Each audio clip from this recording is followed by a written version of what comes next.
Good morning. Today we're going to be covering 1.3, which is talking about the marketing concept. What is the marketing concept?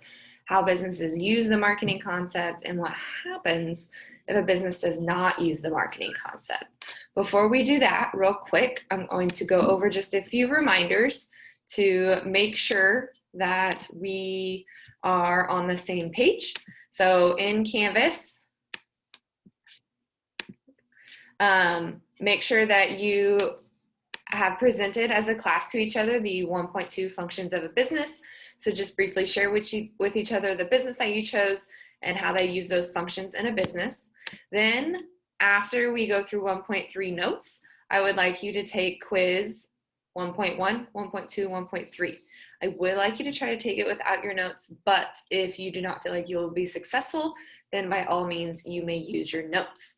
After your quiz and on your virtual day tomorrow, I need you to go out and research some sort of marketing topic in the news, whether it's a company doing something specific, whether it's a new marketing ploy, maybe a company tried a new advertisement and it completely flopped, or maybe a company is killing it and it is all due to how they're marketing their products and services. Just a brief article. You're going to post it into a discussion board. So you're going to link the article, that way in case somebody or I specifically want to go read the article, we can. And then just write a quick synopsis. Who is it? Who's the company? What's the news? What's happening? Why is it in the news? When is it occurring? Was it past, present? Is it about to occur? Where's the company located? Is it local? Is it national? Is it international? And then how do you feel about this situation? Why did you choose this article? Did it pique your interest? Do you agree with what's happening? Do you disagree? And then just respond academically to one person's discussion posts. Okay, so the role of marketing. What is it and why is it so important? Important to us as marketers. Have you ever heard the phrase, the customer is always right? Well, that's pretty much the marketing concept in a nutshell. So how did it all start? Well, section 1.2, we talked about like the barter system and how currency changed things. Well, now we have a standard of living that is being increased. So there's more money being circulated. Consumers are demanding newer and better quality products. That demand is normally higher than what our supply is, meaning that prices are in general going to be a little higher than what the consumer likes. But that's just how the supply and demand works in a market. Businesses seldomly are doing a whole lot of marketing in the beginning because they're just literally a manufacturing company. They're producing the products that consumers need, the consumers are then purchasing, and the cycle keeps going. So you don't see a whole lot of marketing in the beginning other than maybe a logo, a jingle, and the product packaging, okay? Production then starts to increase, meaning products are being improved, there's more competition, so there's more businesses selling the exact same products and services. Then we start seeing that attention to marketing, right? So we start seeing more advertising, we start seeing more personal selling and promoting and other marketing activities, not just strictly the bare minimum. So how do we meet the customer needs? How do we make sure the customer is super happy and getting exactly what they want?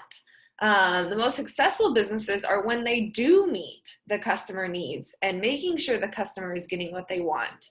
That marketing concept is exactly that. So the marketing concept is using the needs and sometimes wants of a customer as the primary focus during all of those marketing functions. So the planning process, the production process, how they're going to price their products or services, distribution, how they're getting it into the hands of the consumer, and obviously promotion, which is essentially what marketing started out as, is that big promotional piece. And now we see that marketing isn't just advertising, right? They've got a hand in every single function of business.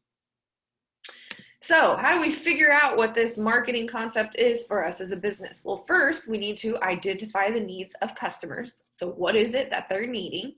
Then we need to kind of develop and plan our products and services around those needs.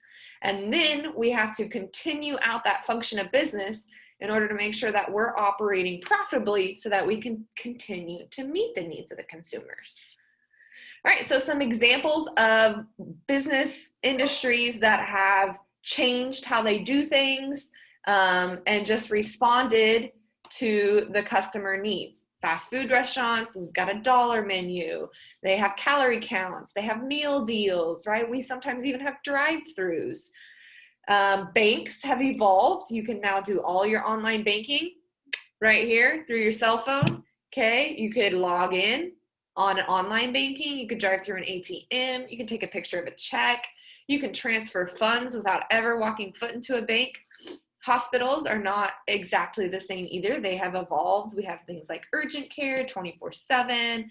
You can do telehealth where you can call and talk to a doctor. Prescription medicine has evolved. Colleges have also changed their game, especially in the last 5 to 10 years, right? We see a lot more online degrees. They're offering different schedule options so you can take classes throughout the day and night so that can meet your needs as a student. And you can major in several different degree paths. They're not just one college degree out there. All right, so what happens when a business does not use the marketing concept correctly? Well, for example, like the automobile industry, they're constantly producing vehicles year after year after year. And if they don't produce the type, quality, style, bells and whistles that a customer wants, then you see those prices reduce. We see rebates, and we see like car sales persons being very pushy about trying to get a sale done because they know they have more inventory that they have to get off their lot. Now, I'm not saying the automobile industry is always not using the marketing concept. This is just an example of maybe how they did it. Retail stores, again, they constantly are having inventory coming into their stores, so hoping that they're buying the correct inventory that sells. If they don't, then you start seeing those clearance racks. You start seeing those major promotional sales, cutting prices, and trying to get that inventory off the floor. Obviously, they're going to do those things anyways to entice customers to come in, but sometimes it's just because they did not order the correct products and they got to get them off the floor because that's costing them money as a business. So how do we implement this marketing concept? Well, 2 things. First, we need to identify our market. So that group of prospective customers that a business wants to sell to and serve, we have to figure out where that's at. The market now is not just brick and mortar anymore, okay? We have an online market, meaning we can reach several customers, not just the ones that are in our physical store. Then we need to develop what is called a marketing mix. We'll spend a whole chapter on the marketing mix, okay? There's 4 P's: product, the physical or service that is being offered to the market by a business that is hopefully satisfying the needs. Then we see place, often called distribution. So getting the product to the customers, the availability, the distribution method. We see the price. So that is hopefully the amount that the customer is willing to pay for those products. And hopefully it is still valuable to us, so we're still making a profit off of that price. And then promotion, which is essentially what we're going to talk about a lot in marketing. So that's the methods of using the information about the product or the business in particular, communicating it with our customers, trying to encourage and engage them into purchasing the product or service, or just being a customer of our business. All right, so that is 1.3 in a nutshell. Make sure that you update your notes also. I will post a complete copy of the notes at the end of this chapter. We have one more section, which we will go over next class period. Again, make sure you double check Canvas, you take the quiz, and do marketing in the headlines. If you have any questions, please reach out to me on Zoom or email. Thanks, guys. Have a great day.